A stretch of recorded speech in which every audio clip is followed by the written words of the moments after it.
Det får lov til at slutte af med at tage det sidste. Ja. Til Carl Valby, så er det jo ikke andet end at sige, at det er jo ikke alt, man kan huske, Carl. Men hensyn til grunden i Bækmarksbro, så er det jo i den tid, periode, du var der før. Og det, der skete, det var, at man forsøgte jo over hele kommunen at se, om man kunne gå ud og sælge grundene for 1 krone.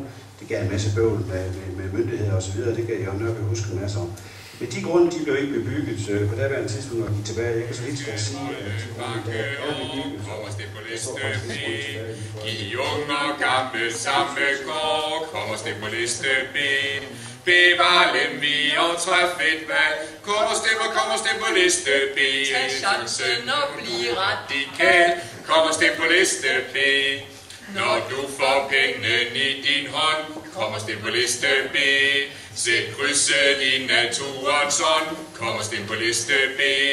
I kamp for sundhed, sol og vind, kommer stem på liste B. Og stem direkte og en demokratisk kommune. Så derfor vil vi en grøn kommune med en grøn økonomi, der fokuserer på økologi og vi skal ikke have nogen og lift bæredygtighed mellem Thyborøn og Lemvig, men vi skal derimod have udbygget cykelstierne derimellem og andre steder hen, og vi skal have cykeludlejning, og man kan køre fra det ene sted til det andet, låne et sted, aflevere det andet. Social- og sundhedsområdet fylder meget i budgettet, men alt for lidt i fantasien. De stigende udgifter på området skyldes både regeringens politik og en manglende vilje til at tænke langsigtet. De fleste ældre klarer sig godt og deltager aktivt i samfundslivet, mens andre har behov for og krav på omsorg efter et langt arbejdsliv eller på grund af